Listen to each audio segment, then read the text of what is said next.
All right. As you guys head on back to your seat, I want to give you a preview. In case you weren't paying attention earlier, maybe you figured it out already, but tonight we're talking about words. We started with a word search, and that word search gave us a phrase, and that's my big idea, so you already know it if you were paying attention. If not, you got to listen again. So, if we're talking about words, you need to know something about me.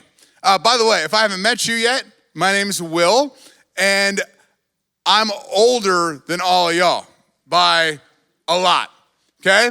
And so when we are talking about this series, RAD, here's what you need to know. I grew up, my middle school years were the 90s. Like that was my middle school experience. So words like RAD are like right in my wheelhouse, right? So I'm all over it. I'm like, yes, I love this. This series has been fun. It's been all these like throwback conversations, right? And the second thing you need to know about me is that when we talk about words, that is actually what I'm really good at, okay? And you can go, well, yeah, of course, you're good at words because you stand on a stage and you use words for a living, but actually, it started way before that. And I got pretty good grades in like English and like all of that stuff, like writing, like, you guys like to write and you love words, okay? You're like, oh man, words are the best. I love using words words like superfluous, which is actually a superfluous word to the English language. We don't need it, but I love a good word. But here's where actually my love for words started, was way back on the playground days, okay?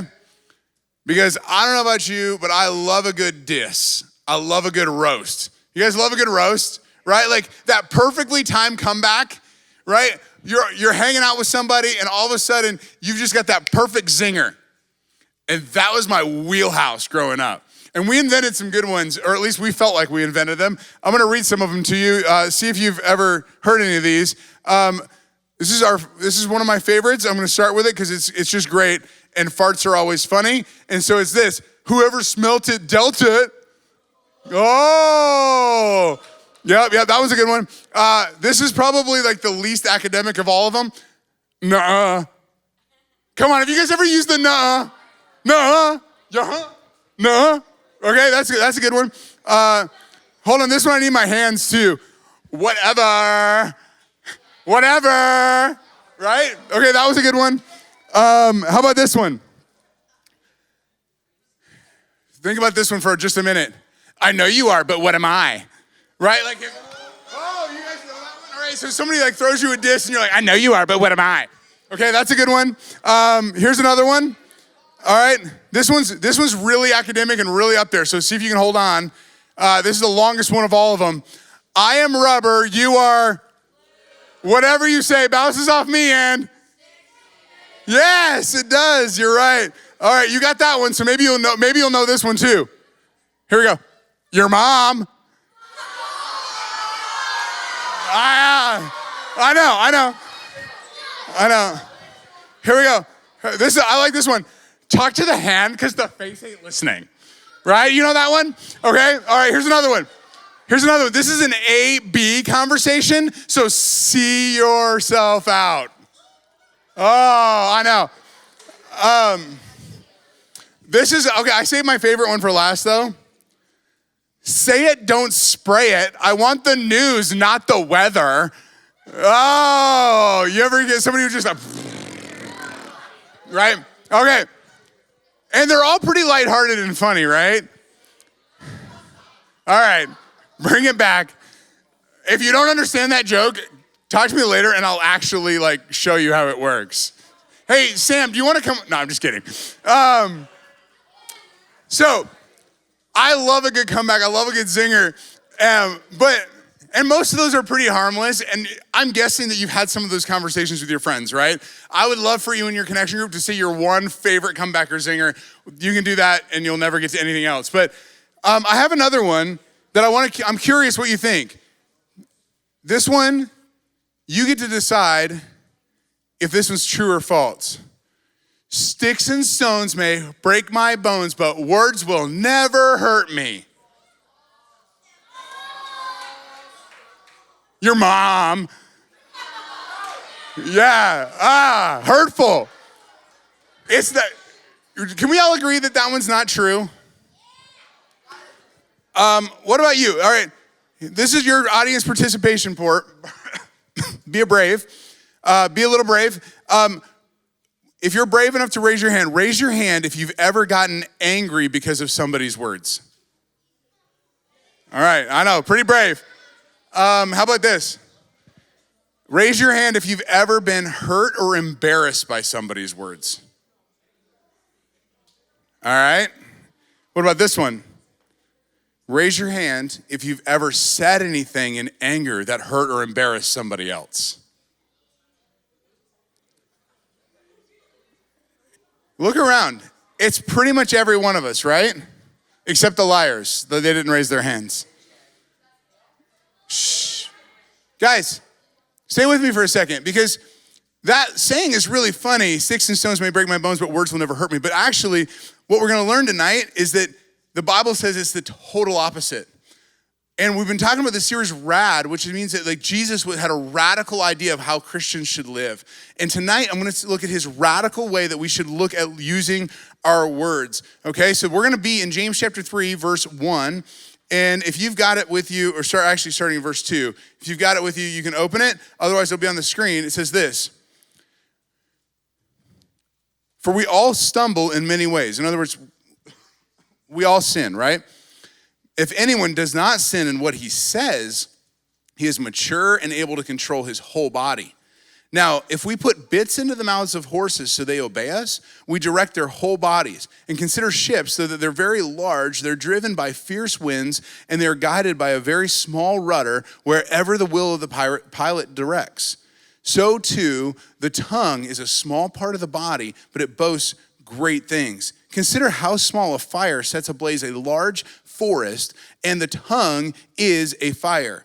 The tongue is a world of unrighteousness, is placed among our members, and it stains the whole body and sets the course of life on fire. And is itself set on fire by hell. That's some strong language about the tongue. It says, look, every kind of animal can be tamed, and it has been tamed by humankind, but no one can tame the tongue, because it's a restless evil full of deadly poison. With the tongue, we bless the Lord, and with it, we curse people who are made in his image. Blessing and cursing both come out of the same mouth. Brothers and sisters, these things should not be this way. Does a spring pour out sweet and bitter water from the same opening? Or could a fig tree produce olives? Brothers and sisters, or a grapevine produce figs?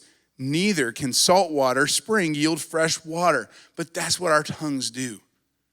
So he gives us three kind of really big analogies, right? The first one, he's talking about tiny things with big power. Tiny things with big power. He says the first one is a bit. How many of you guys have ridden a horse?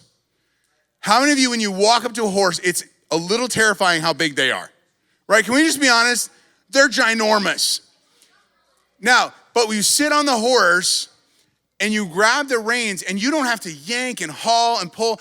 A little tap, a little direction. And you know why? Because a little 4 or 5 inch piece of metal that sits right here, a little 4 or 5 inch piece of metal is enough to control that 1,000-pound animal. It's a small thing that can control a big thing. A rudder of a ship, you guys might not be big ships people, but I know you've all seen at least one pirate movie, okay? All right? Listen. It is not a big piece of wood that controls the Jolly Roger or whatever the name of the ship is, whatever pirate ship, okay, whatever.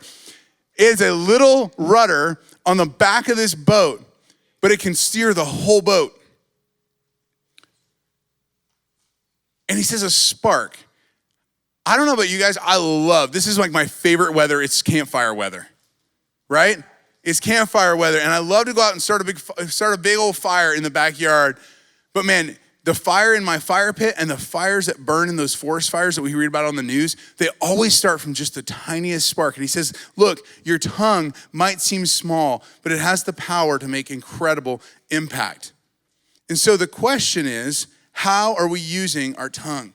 And James says we usually use it to say good, nice things 1 minute and hurtful things the next. And so what do we do? What do we do if maybe we find ourselves using our tongue to start fires in our relationships, to start fires in our friendships? Maybe at home with your relationship with your parents, you can't stop those quick comebacks, can you? They just come out right before you even know it, and then you're like, oh no, I'm grounded for a week, right? What do we do when our tongues get us in trouble? And I want you to see something, because here's the crazy thing. If we want to fix our tongue, we have to know this.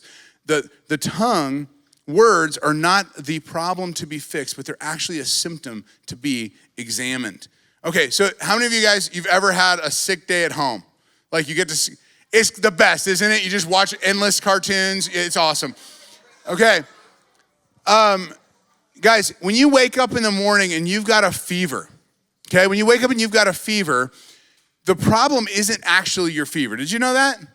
Did you know the problem isn't actually your fever? So if all you do is go like, all right, well, I have a fever. I guess I'm too warm. I guess I'll just turn on the air conditioning. That's not going to solve anything. Did you know that the fever that you have on the outside is actually a symptom of something going on the inside of your body, of a sickness?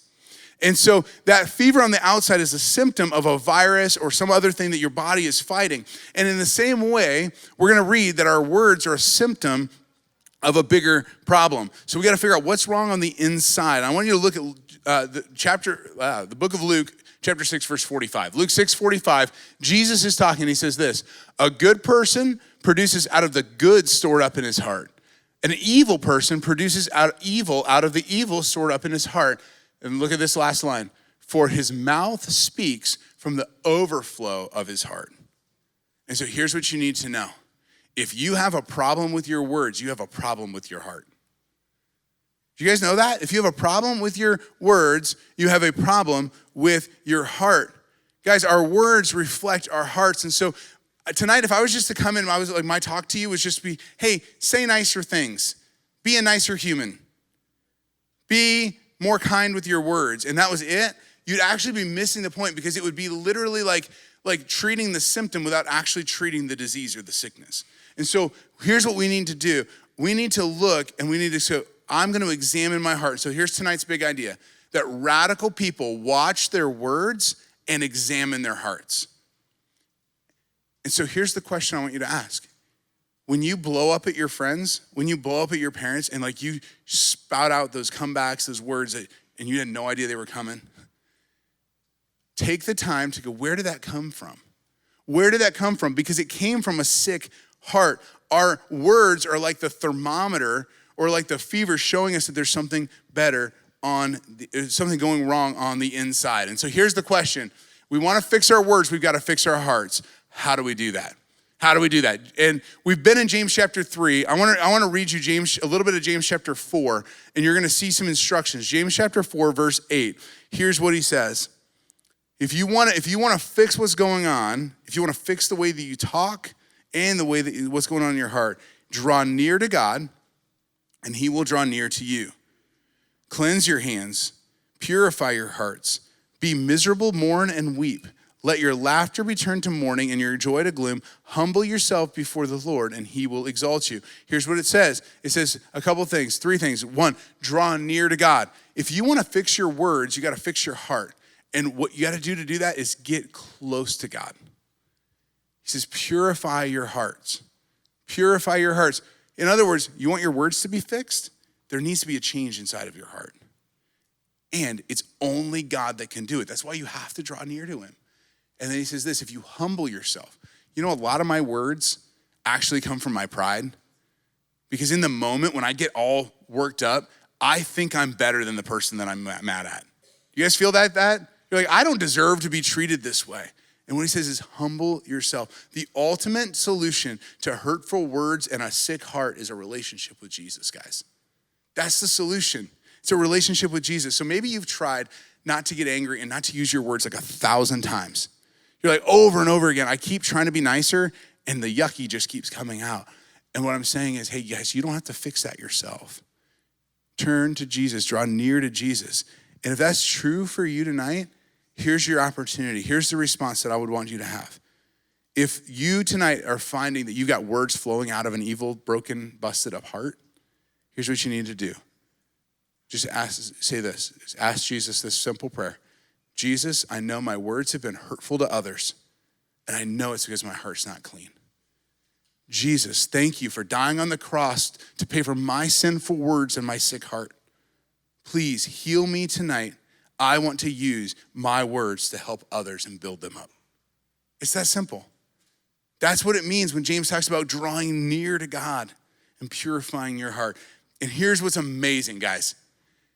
Just like our words made a big negative mark when they're overflowing from a sick heart, when we surrender our heart to God, we get to watch our words and examine our heart after he changes it, and we get to see the opposite.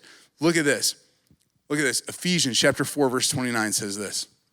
It says we have a choice. It says no foul language should come from your mouth. In other words, the way that your tongue was getting used before, don't do that anymore. But only what is good for building up someone in need so that it gives grace to those who hear. Guys, you have a choice to make every single day. If you belong to Jesus, he can purify your heart, and you can actually use your words to build someone up who needs it. I want to tell you just a really quick story. So 8 years ago, my wife and I started coming to Keystone. And it was a really small church, way smaller church at the time. And we started coming to Keystone. We ended up in a small group. And so I get to be really good friends with this guy named Philip. Yeah, Philip. That's right. Beckham and Lorraine Ramsey's dad. Yeah, he's one of my favorite humans on the planet. Guys, check this out. I want you to hear this story about the power of words. I got to know Philip, and within a couple of months of getting to know him, he approached me. He says, Will, I know you don't see this in yourself, but he says, I think that, man, you have the gifts from God to be able to be a leader in this church. I think you should lead a connection group. You should lead a small group. And then he comes back to me again over the course of like months, and I finally was like, fine, Philip, I'll do it. And he was totally right, and he encouraged me the whole way. And then he comes back to me again years later, and he says, Will, I think it would be awesome if you would be the youth pastor at Keystone. Would you consider it? Because I believe that God's gifted you to be able to do it. And for years, he built me up, and he used words of affirmation. And guys, can I tell you a crazy secret? It's not a secret anymore because now it's like on the internet or whatever. Crazy secret. I probably would not be standing on this stage if it wasn't for the building up words of my friend Philip.